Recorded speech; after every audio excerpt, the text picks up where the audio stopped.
Day 5 in Paris at Roland Garros, the second Grand Slam of the year, and the day started with some unfinished business carried over from the night before, with just the one set needed to get the job done. Then it was on with the day's play, and the home fans were kept entertained and happy, while a former champion was going about her business on the Parisian clay. Welcome to Live at RG. It's wonderful to have your company once again. It is Thursday. We're here with you for the next half an hour, and here for you is a little bit of what's coming up for your enjoyment. The King of Clay did what he has to do to get through to round 3. Three-time champion Serena Williams gets set to take centre stage.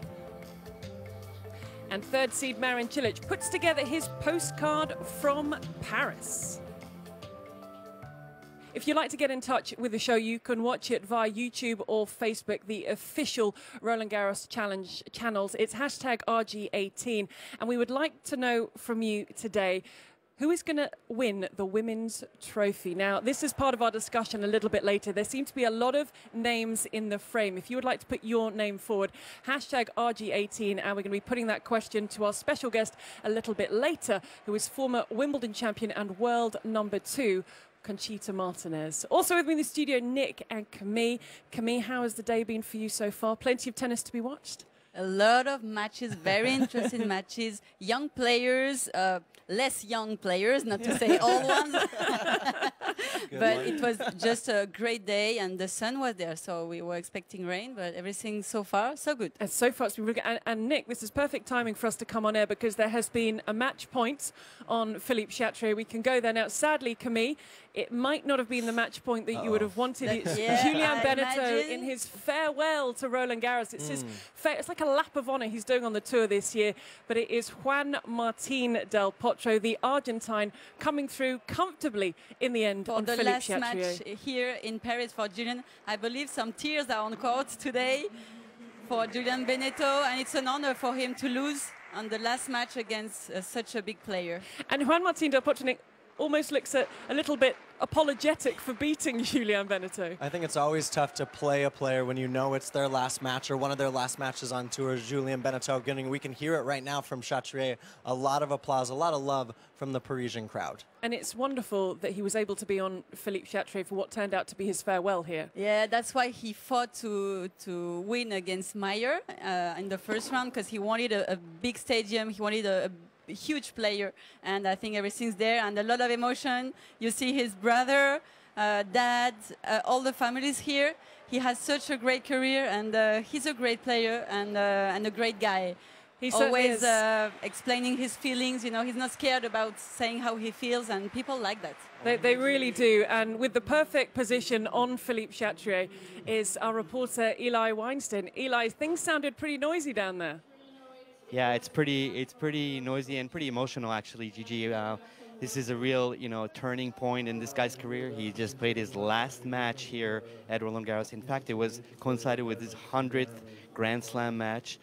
He did it on court Philippe Chatrier. This guy has done a lot for French tennis. He's played Davis Cup. He's got a lot of emotions going in the French fans, in tennis fans. And it's nice that the story ends here, and against a guy like Del Potro, who's actually right now saying what a good guy Benneteau is and congratulating him on his career. Del Potro, on the other hand, not quite ready to quit, as you can tell. After taking Mahut out, he took out his BFF, Benneteau. He seems to be having nicely recovered from what we think was a leg injury in Rome, and forced him to retire against David Goffin. He's through the next round. He's playing Ramos Vignolas.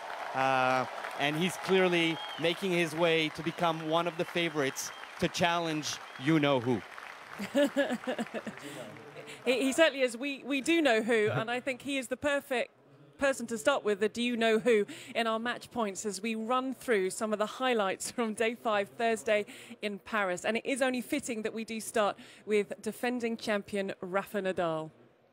He took just a shade over 2 hours to beat Guido Pella, a man he's known since I think they were about the age of 11. He lost, though, just 4 games. He took his Roland Garros record to 81-2. He converted 7 of 20 break points. He saved all 4 he faced. Incredible stuff, Camille. He never have problem, you know, playing those kinds of player who plays clay court game, but maybe weaker physically. So it was kind of expected, this kind of score, unfortunately for the Argentinian.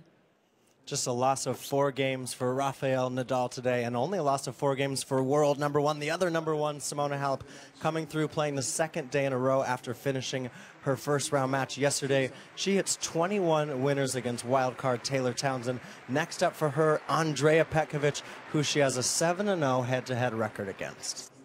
28th seed and 2-time champion at Roland Garros, Maria Sharapova. She wrapped up her 2nd round win in just under 2 hours. That's to maintain her record of never losing a 2nd round match at Roland Garros. I think she's 13-0. Next up, last year's semi-finalist, Karolina Pliskova. That will be a battle a lot of people will be looking forward to. This was a battle everyone was excited about, and really it lived up to expectations in a lot of ways. Dominic Thiem too strong, though, for young Stefanos Tsitsipas, who should be proud of this 2-day 4-set match. In the end, 45 winners from Thiem, 19 of 22 at the net. He gets Matteo Berrettini, another youngster, next, but now 14-4 here at Roland Garros, Camille. He's still fit and he's there because we didn't know how he would feel after winning the tournament last week, and he's there, and because he lost to Tsitsipas like a couple of weeks ago on clay, so it was kind of a challenge for Dominic Thiem, and he's there. We lost another next-gen star because Germany's Maximilian Martyr caused an upset in the all-lefty match, defeating the Canadian Denis Shapovalov. Shapovalov led by a set and 3-love, but it was the German making his debut at the tournament who goes through to round 3. Disappointment today for Denis Shapovalov, obviously, but no such disappointment for Garbine Muguruza. She was in devastating form today. 26 winners out of the 64 points she played, and she sets up a 3rd-round rematch from the semifinals here from 2 years ago, Camille, against Sam Stosur. Yeah, she's there, Muguruza, and she had a tough challenge facing Kuznetsova first round, but I think it helped her playing very good today against Fiona Ferro. Now, no one's really talking about him, the 3rd seed, but Marin Cilic racked up win number 22 at Roland Garros. He's this year's Australian Open runner-up. He took 4 sets to come through. Next up, Steve Johnson. But again, Camille, his name's not really mentioned.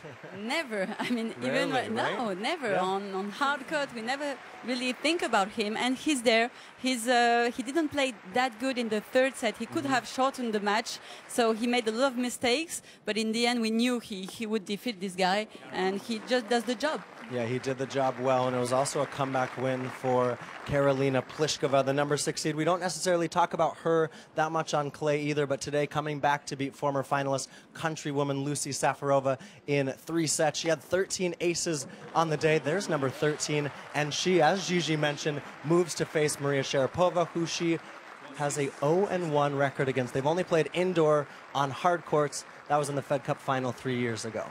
And we are looking forward to that contest. Some nice pairings shaping up for round 3 at Roland Garros. Just a few more results to run through. Camille, 2 Frenchmen there coming out on top. Gigi. Yeah. No, it's pretty good because we know how tough it is to play here for them. So happy for Luca Pouille. He couldn't finish last night because of the night, and I'm happy for him that he could make it. Richard Gasquet was easier as he did on his first match. So everything's good for French players so far. Yeah, it certainly is. You can get the full rundown of results going to RolandGarros.com. Now, though, it is the time of the show when we reveal Camille's shot of the day.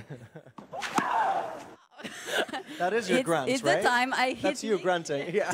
Did you do the noise? Did you do the noise for that? I did the noise. No, it was Cyril's voice. I mean, I try my best, but I cannot do it. Thanks, guys, over there. So this is the point of the day. It's from Tsitsipas, this young Greek guy facing Dominic Thiem. Look at this backhand down the line. Just amazing. It's to show that this guy maybe is going to be in the top 5 in a couple of years. Can you see how he just hit this ball? I mean, Dominic Thiem is very good. It was such a great match, but I wanted to show this because you're going to see this guy more often. And the way that he steps in on that backhand down the line, especially on red clay, that's not necessarily normal for these courts, and we're going to see more and more of Tsitsipas moving forward. And I really do think he should be proud walking away from Roland Garros. Absolutely. Now, I'm very happy to say that someone who I hope is going to be very proud to walk on set to join us is former world number 2, Wimbledon champion Conchita Martinez. Conchita, welcome to the show. Come in and join us. Welcome. We have a drink, we have a microphone all set for you.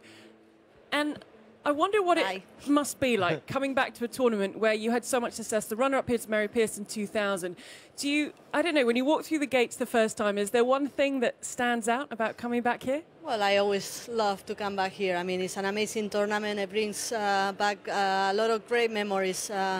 You know, I remember the first time I played here, I qualified. I think it was like a lot of matches, more than now, more than 3 matches. And then I got into, you know, I think it was 4th round. So it was a great first tournament for me. And, you know, I always played really well here. And then one day you're walking out in the final of the Grand Slam on clay here. What do you remember about how you felt that day? Oh, that day it was really hard for me.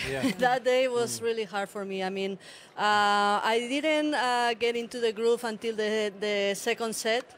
I was really nervous that day for some reason, and Mary played unbelievable too, but I was starting to play a little bit better in the second set, but it wasn't enough. You know, I think it was too late. I remember watching, obviously, Wimbledon, which you won in '94, but 6 years later, it wasn't necessarily, or would you call it, the twilight of your career. It was a great story that you made that run to the final.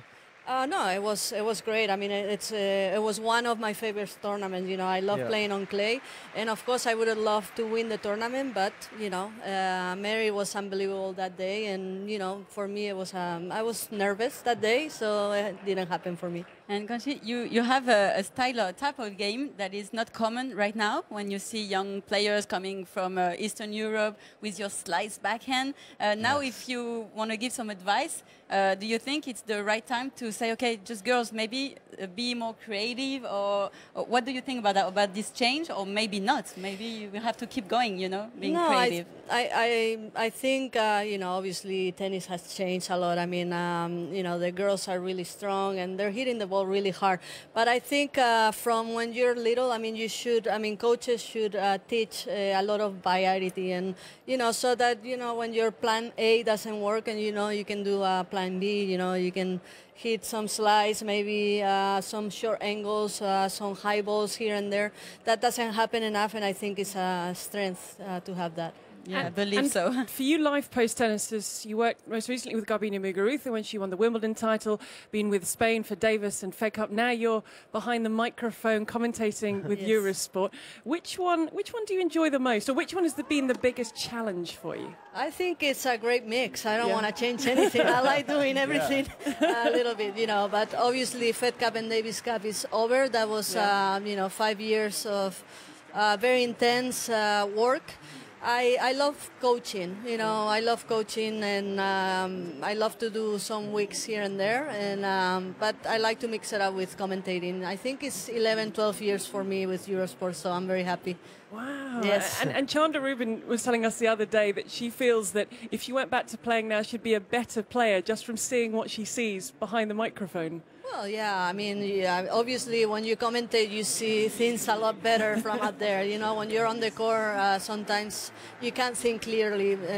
But, you know, obviously with the experience that we have right now, I think you can be a better player, yes. And it was a wonderful time working with Garbiñe Muguruza, and especially that culminating in lifting the trophy at Wimbledon last year. Yeah, that was amazing. That was a really great, almost 3 weeks we worked together, and, you know, everything worked really well. I mean, she had that game face that I seen here, so be careful with Garbiñe. Oh, really? Okay. Yes. And that's it, because we were saying we're going to talk about it in our discussion, but her name, she's a former champion, but there are other names I'm hearing more. So that's our discussion.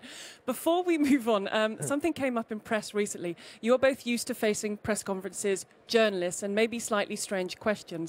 I'd like you to have a listen to this. Firstly, it's with Sasha Zverev, but firstly I want to know if you understand the question being put to Sasha Zverev. So I want you both to focus.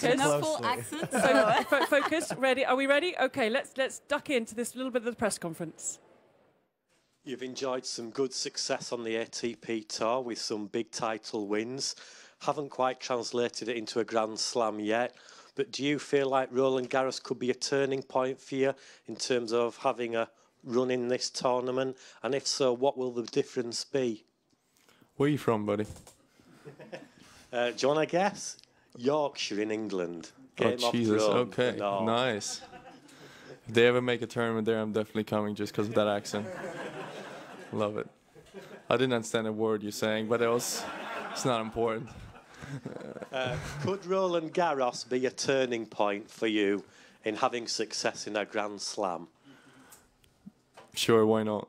Just because you said it so nicely, I'm going to believe that now. I mean, fantastic. Yeah, it is fantastic. The answer is fantastic. I had to say I'm cheating because I watched this on Twitter yesterday. I think a lot of people have. And I had to hear it, a couple of times to Did you? understand too. But it was a beautiful answer. And I think, liked Nick, it. at the end, didn't they agree that if he gets the final or wins it, then he can ask some more questions just because he likes how he sounds? Yeah, no, I think that journalist it has a piece of Sasha Zverev's heart at this point. That was a great interaction, and Zverev's got a lot of good energy, good charisma that he gives off in those press conferences and on court too. Did you enjoy press conferences, or were you slightly nervous? Because sometimes you get some very strange questions. That wasn't a strange question, but you can get some slightly strange questions. Sometimes you enjoy them. Of course, if you win your match, they are much easier.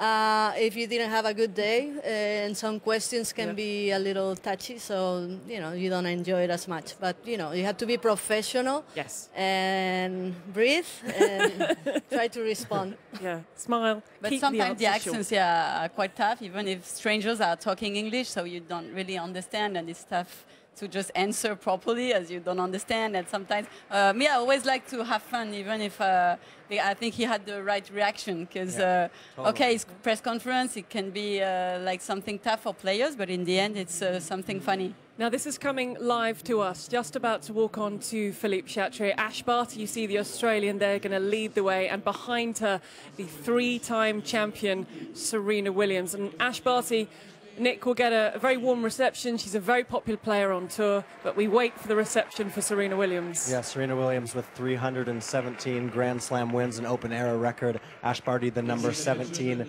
seed here, but she's walking out first, and Serena really does deserve this ovation that she'll get from the Chatrier crowd. Even took the headphones, was it off, Listening just to so she music. could have a little bit of a listen to it. Like Gaël Monfils used to do. So they're both coming out onto court now. The warm-up will start. We'll keep you up to date with anything that goes on there while we're on air. Then you can go to RolandGarros.com to keep an eye on the scores, or you can listen to Radio Roland Garros for full commentary. Now, Conchita mentioned Garbiñe Muguruza, and to watch out for her because she's got her game face on, which leads us beautifully into today's discussion about the women's draw and how open it is. And to set the scene for the discussion, a little bit earlier, we spoke to senior writer for WTA Insider Courtney Nguyen. Courtney spends all year on a plane, on tour, at the tournaments. And so we asked her, why are we talking about so many women? I mean, the depth in women's tennis these days is just, it's second to none. And I think it might be the deepest tour that we've seen in the history of the WTA. Matchups matter, seeds, generally rankings don't even matter as much. A lot of it's based off of matchups and who plays whom on any given day. So there's a little bit of that. On top of it, we have a lot of, obviously, these great champions, like we mentioned, Serena and Maria, as well as Petra Kvitova, who's streaking into the French Open on a 12-match win streak now, and I guess 13 now. And she's looking incredibly sharp, even if she's not convinced she can win in Paris. But I'm obsessed with the idea of convincing her otherwise. But I mean, those are some of the names. But on top of that, I guess the two big names that stand out to me that I've been very impressed with through the first two rounds are Garbiñe Muguruza and last year's runner-up, Simona Halep. Definitely follow Courtney Nguyen if you want all the inside goings on the WTA Tour. Before we proceed with our discussion, I can tell you we have another player through to the third round. It is John Isner. And unsurprisingly, in his victory over Horacio Baez, which was in 4 sets, Nick, there were some tiebreaks. Yeah, looks like, what, 3 tiebreaks Yes, involved? there were. Usually there's at least a couple with John Isner. But, hey, he's a guy that has really said that he feels like he can play good ball on the red clay. And that serve, if it's going, if it's working, he can make a deep run here. And I like that we still have at least a couple American men still alive in the tournament. Absolutely. Steve Johnson is another one that's going strong. Jack Sockett was a first-round exit, so well done to John Isner. Our discussion now about how open the women's draw is. And Conchita, I remember speaking to Courtney the other day, and she named me 15 people that she thought could possibly go there. Would you agree with that assessment? There's around that number? I don't know. I don't know if it's 15 or. But it's a large number. That's a large number. But yeah, there is a lot of players that can win here. You know, it all depends how everything is gonna unfold. But there is a lot of interesting matches. You know, some hard hitters out there. Some ones, you know, like Halep, Svitolina, that, you know, they don't hit as hard, but they're really hard to beat here. Wozniacki. And Osaka, don't forget Osaka either. You know, she's playing unbelievable this year. So would she be in your list of players to potentially win this title? A lot of some years we had some players that won this tournament that necessarily we didn't think they were gonna win. Like Osaka, like big hitter, young, and she made it. For example, so who knows? I mean, why not? It's wide open, but like I said, watch out for Garbiñe. She's on. That's the thing. And I'm sure in Spain it's different, and you're talking about her a lot. But Kimi, I haven't heard many people talking about the 2016 champion in relation to winning the title this year. No, I think they were expecting her to win twice, and maybe they think, oh no, it's too late, and they just forget about her. But she's kind of you know, being behind, and maybe it will help her this year, going far away, not being under the, you know, the lights, and maybe I think she's a woman that needs to be maybe a little bit back, playing her game, and without, you know, having pressure. So maybe it's the year for her to come back. And obviously she didn't have the best run at the tournaments before. Maybe Madrid was her best tournament, but Stuttgart first round, Rome first round. So, you know, you expect her to do better. But in the Grand Slam, she really she focused, and I see that she's really focused. Nick, how many people are on your list? I've got a list of just 15 women here. Okay, so you had 15 as well. I did. I heard Courtney had said that. Yeah. But for me, I just feel like there's so much opportunity from, you know, players who are just trying to break through, like an Osaka, or someone who's more established, say like a Svitolina or a Halep, who haven't necessarily made that leap to a Grand Slam. And even Wozniacki's looked very good so far this tournament. And with the women, as Courtney was mentioning, it's about the matchups, and it's not just about who's playing the best tennis. I'm definitely listening to Conchita Martinez saying Garbiñe has a look in her eye. I know, I'm starting to think I should change my prediction, because what I want you to do is have a quick listen to Simona Halep, who was my original prediction. Simona Halep was speaking in her press conference earlier today, and the question was put to her by Eli, I believe, as to the draw and who could possibly go on and win the title. So I'm thinking of changing my pick, but have a listen to the world number one. I would say the top 10 in the girls. It's they have, like we have, a possibility and a chance to win. So there are 10 girls, in my opinion, that can win this tournament. I agree with what you said, and I think it's normal because tennis now is a little bit changed and everyone is there. So it's tough to say who is gonna win this tournament in these days. We'll see. I don't know. So if we just use the top 10 for now, we've lost Venus Williams. The one question mark for me, and we were discussing this in the office, and I'd like your professional expert opinion here. For me, I don't see Sloane Stephens. She's not in my list of 13. Would you agree, disagree, the case for? Well, was she in your list when she won the U.S. Open? No. Good point. It's you know, you never know with Sloane. I think she plays better on hard courts, but you know, you don't know what's going to happen. No, it's impossible. It's hard to pick one. It's incredibly really hard, isn't it, Camille? As I say, this list of names that rolls up to about 15. Yeah. I believe it's going to be like more a mental way of dealing the situation that is going to make the difference. In Grand Slam, it's always that. And also the conditions, if it's going to be dry or wet. If it's going to be dry, I believe Petra Kvitova, when she's in confidence, she won like two tournaments in a row. If it's dry, she's going to hit like winners, and she could go, and she already won a Grand Slam, so she knows how to deal with pressure. So I would go for Kvitova. And if it's a little bit like more humid, maybe girls like Halep or Svitolina, who runs very good and have experience as well. So I would go for that. Yeah. But if I go for a name, it's Muguruza. Of course it is. It's one. No, Depends not on conditions. No. It's going to be dry, and I say Kvitova. Oh, Halep. Yeah. I picked Halep from the start. I'm staying with my girl. Can I change from Halep to Muguruza? Sure. Okay, so I'm going with Conchita on this one. Another lady who surely she's in the mix is the three-time champion Serena Williams. She's about to get her match against Ash Barty underway on Philippe Chatrier, being watched by Eli. Of course, so number 451 in the world could win this tournament.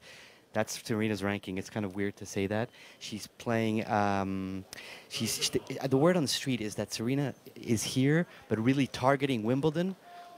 I mean, when you know the type of champion Serena is, she does not sign up for a Grand Slam in order to win another Grand Slam. She's here to do as best as she possibly can do. Now, I really want to talk to you about Ash Barty because her story is pretty incredible.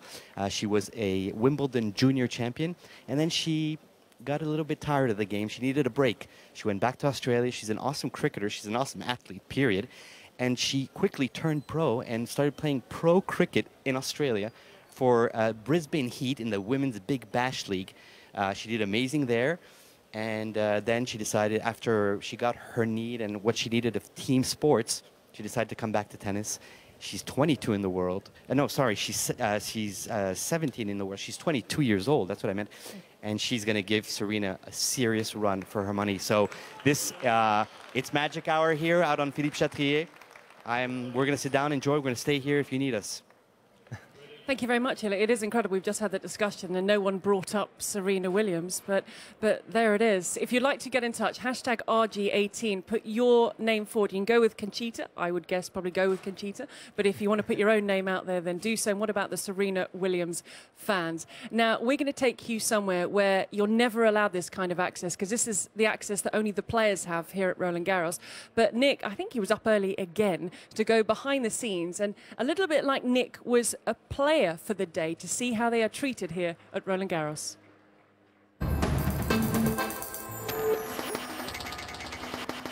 Come to the club. Come to the club. Come to the club where you hang out like a star. Don't forget where you are, yeah, where you are. I'm in the VIP. Welcome to Roland Garros. Now, we all know what happens on the court with the players, the stars of the tennis, but there's a lot they need off the court, and it starts first with a fleet of over 50 vehicles that shuttle them to and from the tennis. Let's go check out what else the players get here at Roland Garros. So we arrive inside the depths of Court Philippe Chatrier to the world of player services, from everything to transport, hotel accommodations, even a concierge. This is where the players get world-class service from everyone at Roland Garros. I am the concierge. I am at the service of the tennis players. I am here to book table in restaurants, to book a bar, to buy the rooftop. Yesterday, a player called me at 6 o'clock to have a table in a beautiful restaurant for 15. Yes. So I have contacts in restaurants, and I call my contacts in the Café de l'Homme. It's a beautiful restaurant, and we find a table for 15 in the restaurant. Maybe he moves the walls to have this table, but he do that for the player. While all things glamorous are taken care of by Michelle, the nitty-gritty, that's left to player liaison Natalie Deschi, and her office is the Players' Lounge. I like to take care of the players. I like to give the feedback of the players also, and the goal of the job is really to make the players at the center of the tournament. And don't think we've forgotten about the food. It's Paris after all, and the food here is world class. But that's for another day. What did he have? Yeah, what were you eating? It was a salad, I promise. I was eating a healthy lunch, and it was delicious. And Natalie Deschi is someone you know very well, so do you get a little bit of VIP treatment when you go into the Players' Lounge now? Not really, we just talk about our kids. Because she has 3 boys, I don't know if I do a 3rd one, so we talk about that. Oh, wow, okay, well, that's some serious discussion. Yeah, so are you okay with 3? Or yeah, it's okay. Can you work properly in Roland Garros without your kids? Yeah, I can. So it's more like advices that I get from her, dealing with the kids. She's there for everything, to help players past and present. You have your salad, and Camille with the children's situation. Conchita, I want to quickly take it back to our discussion, because I didn't even really think of the fact that we're not talking about Serena Williams. Yeah. And there she is on court. She's someone who is capable of anything. Oh, she's capable of anything, she's done it all. you know, we'll see. We'll see how she's gonna cope with the match today. Yeah. I think it's a really good proof for her. You know, I think it's gonna be a tough match for her, but you know, she's getting her groove on. She's getting into a better shape every day, and you know, winning 3-4 matches, then she becomes really dangerous. So we'll see. It does feel a little bit, doesn't it, round by round Yes. with Serena, to see how she's performing, to see how she's feeling, Camille. And as Conchita said, and a lot of the time we talk about those top players, once they've got up to speed in the second week, I mean, there's and no turning especially back. Serena, who's coming back after her pregnancy. So we know that in general it's the case that you need to beat the big players in the first round, but for Serena it's more to get in the rhythm, to get feelings also, because she didn't play that much, and the more she's gonna advance in the draw and the more she's gonna be difficult to beat. Yeah, definitely. I've done a few radio hits, of course, as an American here in Paris, and everyone wants to know, firstly, can Serena win the French Open? I think tonight is a big challenge for her against Ash Barty, because against Kristina Pliskova, who doesn't really offer you a lot of balls coming back in play, Barty will challenge her in a much different way, and then she can kind of settle in. The deeper, as Conchita's saying, the deeper Serena goes, the more dangerous she becomes at this tournament. I want to take a look at the order of play tomorrow, because it contains someone else we haven't spoken about, and she's the second best player in the world and the reigning Australian Open champion. I know it's not Caroline Wozniacki's favourite surface, but Conchita, she is brimming full of confidence at the moment. So what about Wozniacki? Wozniacki, for sure, she's got a shot. You know, it was really important for her to do well at the Australian Open, to break through and win her first Grand Slam. I think she's gonna do really well. I did her match against Garcia yesterday, you know, and the Spanish girl. Yeah. Not the French. No, exactly. And she looked really well. So, you know, she's going to probably do very well, too. I mean, she's really hard to beat. You know, to make 1 point against her, you know, you had to win it 3 or 4 times. So it's not easy to If nobody's play. above, like with power, she could win. Yes. You know? So we can. Well, I teamed Is she up. on your list? Yes, no? Was she on my list? Yes, she was. Course. She's the second in the world. She had to be on my list. I only missed out Sloane Stephens and Venus Williams initially from the top 10. So we've all gone for someone. I'm sticking with Conchita, but apart from that, we've all gone. You're on Team Muguruza. I know. I feel You're awful. moving to Muguruza. I feel awful. Shouldn't do that, but I've switched. But we've got. It's all right. But thank you so much for coming in, Conchita. Thank you for inviting me. Enjoy the rest of the Thank tournament you. with Eurosport. We'll see you both again tomorrow. And if you'd like to get involved with our discussion, RG18, you might completely disagree with us. What about a name is there a name we haven't mentioned? Just throw that in the mix as well. The tennis continues behind me. Serena Williams match is underway. Caroline Garcia is on court. There is still tennis going on. RolandGarros.com, or you can look at Twitter or Instagram or Facebook. You can find us every night on Facebook, on YouTube, the official accounts of Roland Garros. It's a pleasure to be with you. Keep keeping in touch with us using the hashtag RG18. Thank you again to our special guest, Conchita Martinez. But until tomorrow, at the same time, take care of yourselves. Bye for now.